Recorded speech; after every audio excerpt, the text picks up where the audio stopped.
Chuy.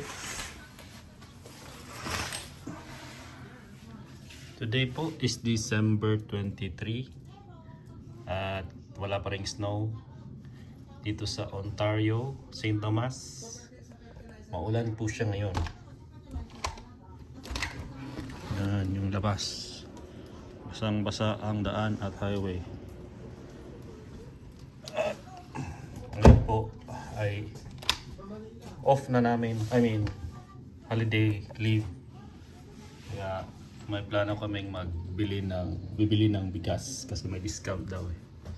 Tignan namin kung may natira pa doon sa Food Basics na walking distance lang sa amin. Ayan si Madam. Getting ready. Pasensya na po sa kalat. Hindi lang po bihis lang ako.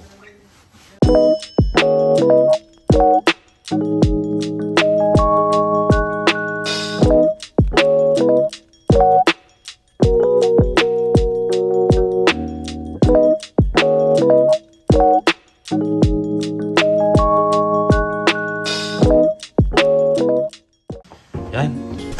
Mga Choy, tara na. Baba na tayo. Let's go.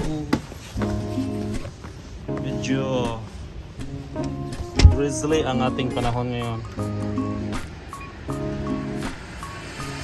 Okay na siguro walang payo. Yan. Security lock na ating pintuan.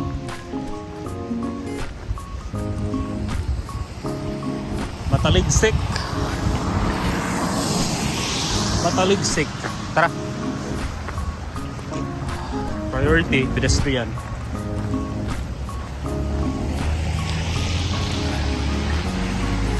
Ang payong-payong. Yan. Yung mukha natin. Wala pang ligo to.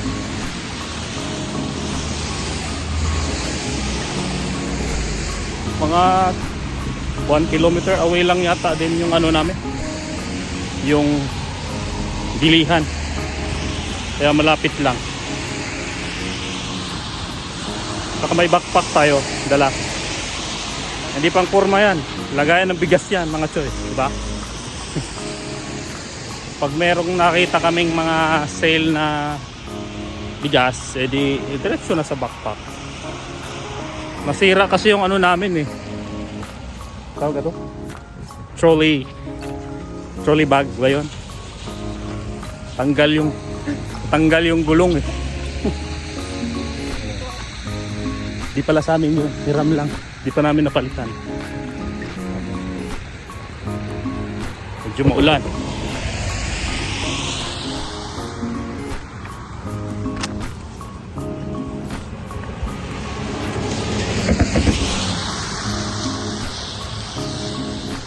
Basa na yung cellphone mga Choy. Tawid tayo. Walang.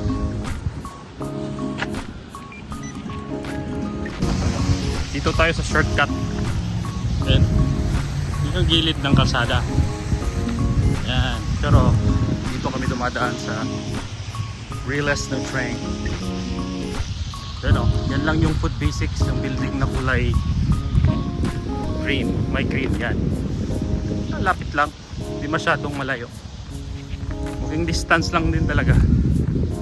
Kaya medyo swerte pa rin kami sa tirahan namin or bahay na nirentahan. Ayun. May mga basura-basura rin dito. So, dito kami dumadaan pag bumibili ng mga groceries. Diyan sa building na yan, malapit lang. Medyo maambon. Pero walang snow. Yun lang, this year yata daw is walang snow, di tulad ng dati na White Christmas.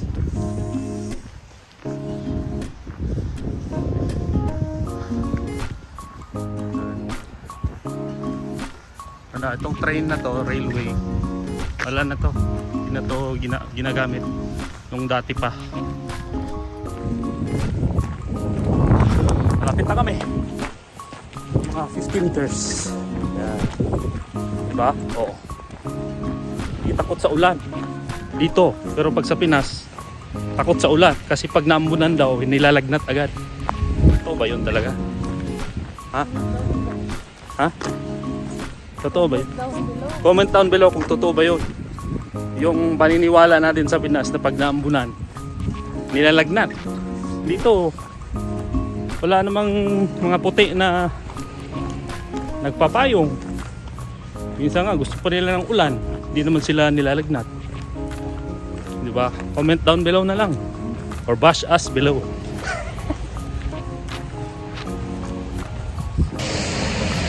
Wala. Ito na tayo. Papunta na kami sa entrance. Maya ulit ha. Ayan mga chuy, dito na ako sa loob. Around sa mga celery. Sige. Bili daw kami ng panglumpia kasi naghahanap si madam ng panglumpia. Dito muna tayo sa first. Pila? $3.99. Yan. Ada baho.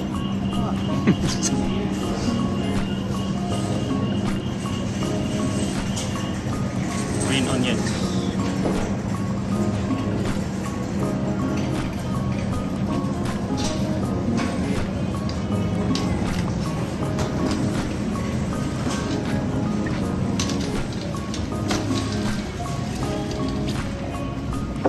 Plastic. Saan na?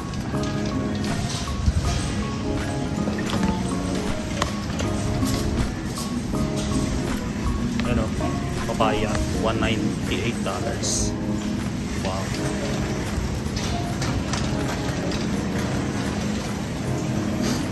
Sangkap sa lumpia.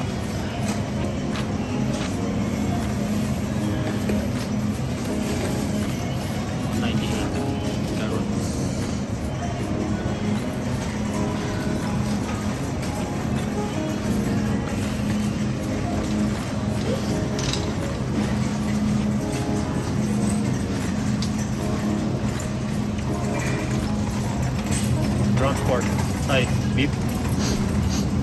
Ito mga ano, baboy, mga meats. Medyo mahal dito.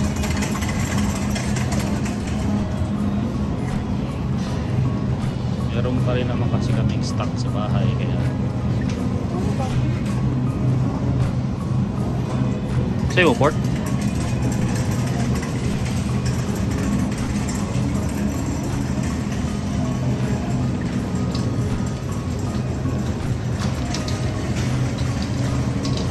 Gusto ko talaga ng pork chop yun, mga choy. Pero pag problema, tatanggalan kasi nila ng ano, balat. Di tulad dun sa Asian store yata na pinunta namin one time.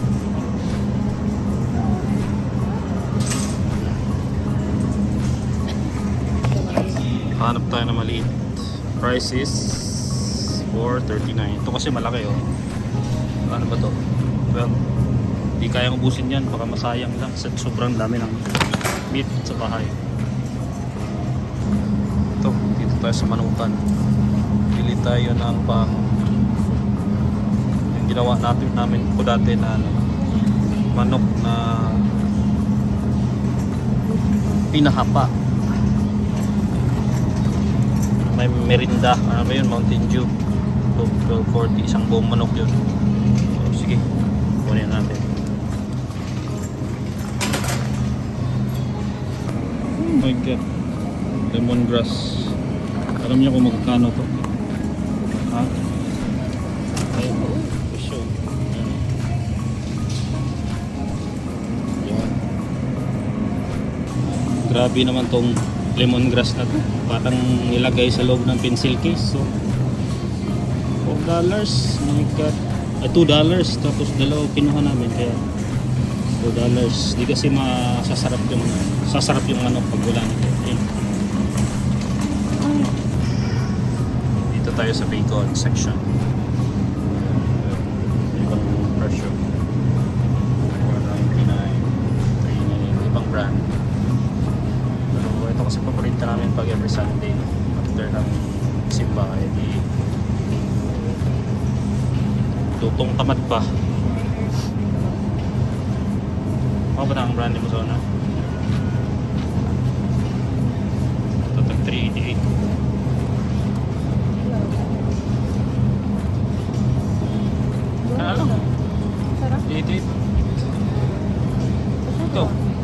Oh. Ay, hindi rin ano, para hindi tayo babalik-balik. Dalawa na. Pakunti-kunti lang tayo. Pero ang goal naman kasi namin dito is bigas eh. Pero syempre, nauna tayong dadaan sa mga ganitong mga section. Dito, may manok rin sila. 997 lechon manok. Parang Costco. Oh. Sa mga cheese. Yan. Naka-sale din. Kaya na lang magpasa ng mga presyo ah. Kung naisa-isahin. Pagalitan tayo rito.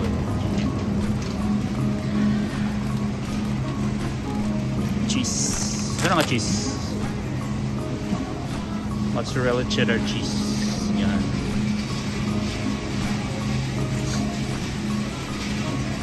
Dahan-dahan. Mga dairy products na to.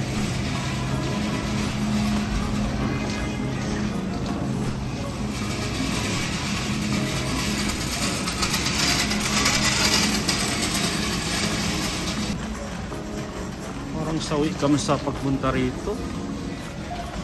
Wala, di pala kasali dito sa St. Thomas mga choy. Uy, dito $7 to. Ayun, $7 lang ha. Bubunot muna tayo. Hindi pala to nakasale. 13 pala to, basmati pala yun. Ako excited pa naman, nabara. Ako mahilig sa masasarap tulad namin. Yan, buha kami ng isang ganito. O himagas. Dalawa lang binili naming bigas. 13 pala. Kala namin kasali sa sale. Sa London lang pala no na food basis. Dito kasi kami sa ano, St. Thomas kasi ito banda sa amin. Yan. Parang sawi din tong kasama ko rito. Wala kasing wrapper. Walang lumpiang wrapper. Yan. Kaya baka bukas, mahaba-habang off naman to eh. May isang araw pa bukas, baka punta kaming fresh ko. Yun. Nakakita rin si madam. Ano? Inupo na. Pila? 245 ko. $2. Ay, 2 pieces for 2 packs for $5. Ikaw, kaya na? Hindi. Pila na ako po rin ang putak. Ilang pieces na wrapper? Dalawa na. Mas maigi na kung may sobra kaysa magkulang. Yun, okay na to.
Ay, nakalabas din. Tara sa atbang. Nakalabas rin kami. Di naman sawi. Sawi lang pala sa presyo, pero yung mga items na gusto naming bilhin is nakuha naman namin. I mean, nabili naman namin.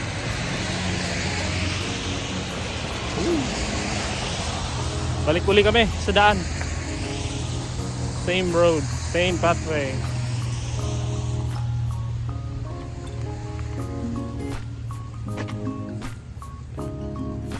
Parang medyo lumakas yung ano, ambon.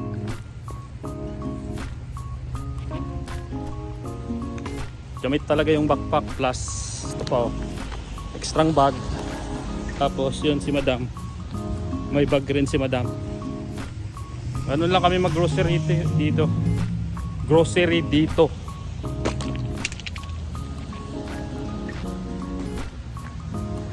No madam, success. Success siya sa lumpia pero diskumpiyado siya sa quality daw.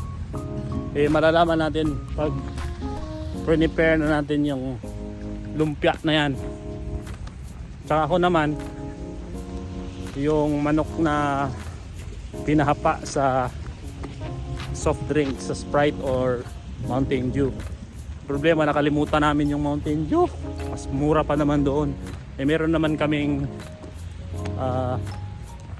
tindahan doon sa tapat ng tinitirhan namin. Yun nga lang, mahal kasi isang piraso. Bili na lang kami siguro ng malaking size. Ayan. Tuloy tayo.